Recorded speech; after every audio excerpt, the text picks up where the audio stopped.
সিঙ্গুর আন্দোলন ফ্লপ আন্দোলন কটাক্ষ শুভেন্দু অধিকারী। 14ই মার্চ বদলে দেওয়া যায় না ঐতিহাসিক দিন, কিন্তু সিঙ্গুর ফ্লপ আন্দোলন টাটাকে তাড়ানো কোনো আন্দোলন নয়, কারো সমর্থন ছিল না, আমরাও যুক্ত হইনি।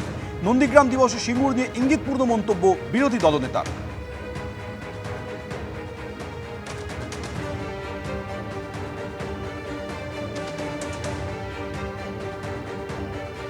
14ই মার্চ বদলে দেওয়া যায় না। ক্যান্সারে নেই আর ভয়, NCRI হবে এর জয়। আপনাদের ভরসা নেতাজি সুভাষচন্দ্র বোস ক্যান্সার হসপিটাল। বশ্যতা বিরোধী সংগ্রামের একটি ঐতিহাসিক দিন এবং শাসক সংবিধান রক্ষা করার পরিবর্তে যেভাবে তার ক্যাডার এবং পুলিশকে দিয়ে রাষ্ট্রীয় সন্ত্রাস করেছিল, তার ক্ষতবিক্ষত এখানে চারিদিকে ছড়িয়ে আছে। এবং 14ই মার্চের পরের দিন 15ই মার্চ একটা পুরো গ্রামে, পুরুষশূন্য গ্রামে সব মহিলাকে অত্যাচার করা হয়েছিল শারীরিকভাবে। আমরা এই দিনটা পালন করি এবং শ্রদ্ধা জানাই।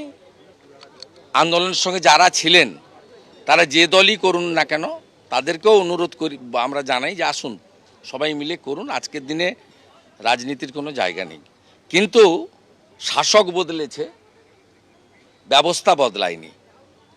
11-র আগেও যেভাবে নন্দীগ্রামের জনগণ মিথ্যা মামলায় জর্জরিত হতো, এখনও 3 মাসের বেশি চন্দন দাসেদের মতো, রাজকুমার মণ্ডলদের মতো অনেকেই, যে কোনো মৃত্যু দুঃখজনক, সেই মৃত্যুর সঙ্গে যারা যুক্ত তারা জেলে যাক, তাদের যাবজ্জীবন হোক, আরও কিছু হোক, আমাদের কোনো আপত্তি নেই, আমরা এসব করি না।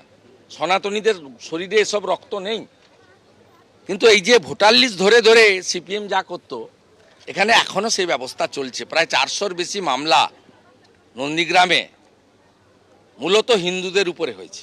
অত্যন্ত পরিতাপের বিষয় যে শহীদদের উপরে দাঁড়িয়ে সিঙ্গুর তো ফ্লপ আন্দোলন, টাটাকে তাড়ানোটা কোনো আন্দোলন নয়, কারোর সমর্থন ছিল না, আমরাও যুক্ত হইনি। আদালতে প্রাক্তন শিক্ষামন্ত্রী পার্থ চট্টোপাধ্যায়ের বিরুদ্ধে রাজসাক্ষী হচ্ছেন তারই জামাই।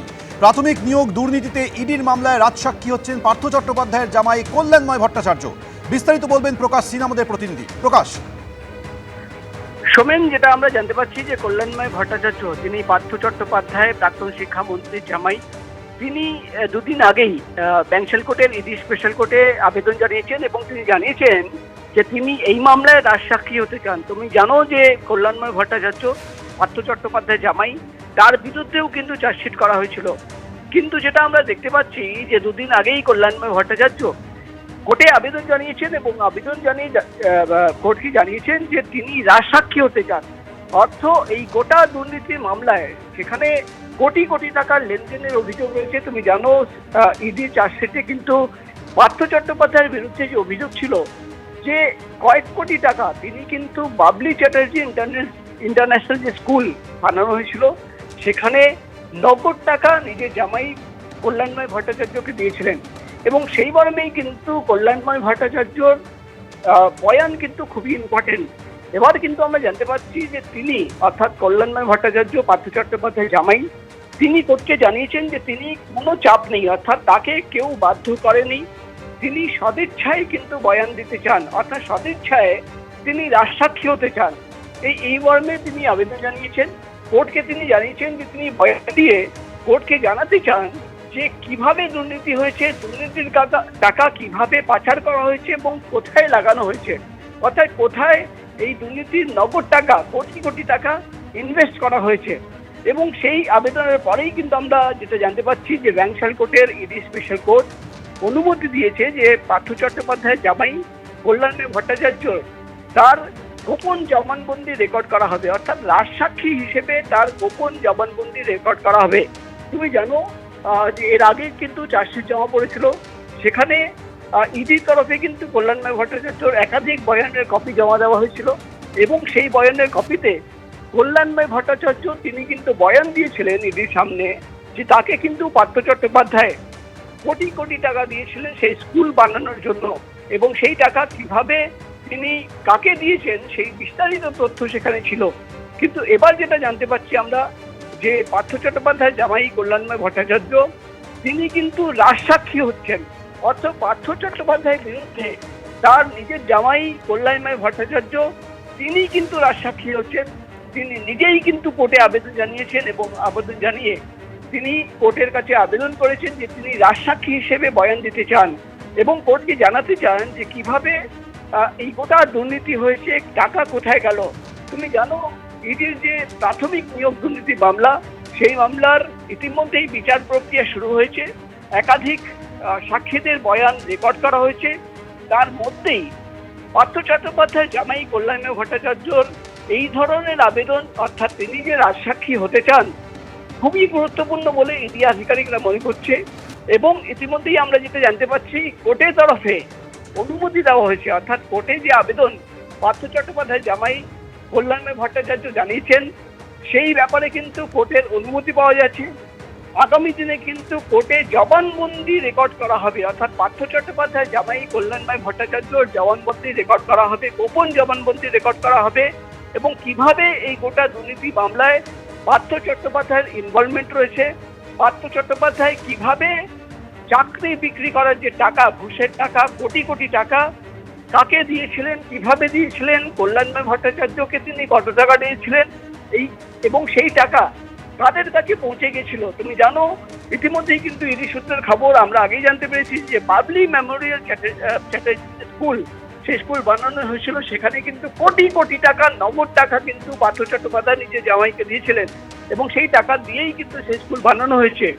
অর্থাৎ যদি এই গোপন জবানবন্দি রেকর্ড করা হয়, তাহলে বোঝাই যাচ্ছে যে পার্থ চট্টোপাধ্যায় জামাই কল্যাণময় ভট্টাচার্য রাজসাক্ষী হিসেবে কিন্তু গোটা তথ্য ইডির কাছে, অর্থাৎ বা ইডির যে স্পেশাল কোর্ট, সেই কোর্টের কাছে তুলে দেবেন।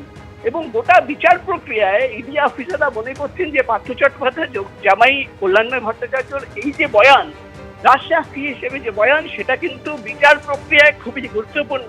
অর্থাৎ এবার যেটা আমরা জানতে পারছি, তুমি জানো ইডির তরফে একটি সাক্ষীদের লিস্ট কোর্টে জমা দেওয়া হয়েছে যে কোন কোন সাক্ষীদের বয়ান সামনে রেখে তারা গোটা তদন্ত প্রক্রিয়া বা বিচার প্রক্রিয়া চালাতে চায়। এবার কিন্তু যে নতুন টুইস্ট আমরা দেখতে পাচ্ছি, পার্থ চট্টোপাধ্যায়, প্রাক্তন শিক্ষামন্ত্রী পার্থ চট্টোপাধ্যায় জামাই কল্যাণময় ভট্টাচার্য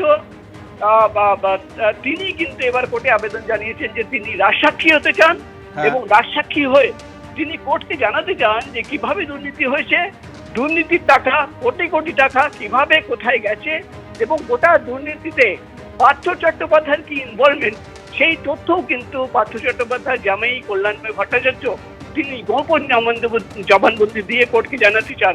সব মিলে কিন্তু আমরা দেখতে পাচ্ছি যখন এই মামলার, ইডির মামলার বিচার প্রক্রিয়া চলছে, সেই সময়ে কিন্তু পার্থ চট্টোপাধ্যায় জামাই কল্যাণময় ভট্টাচার্য তিনি আবেদন জানিয়েছেন যে তিনি রাজসাক্ষী হতে চান এবং এখানেই কিন্তু ইডি আধিকারিকরা মনে করছেন যে বিচার প্রক্রিয়ায় একেবারেই প্রকাশ, অর্থাৎ সব মিলিয়ে প্রাথমিক নিয়োগ দুর্নীতিতে আরও বিপাকে পার্থ চট্টোপাধ্যায়। তোমাকে আপাতত ধন্যবাদ।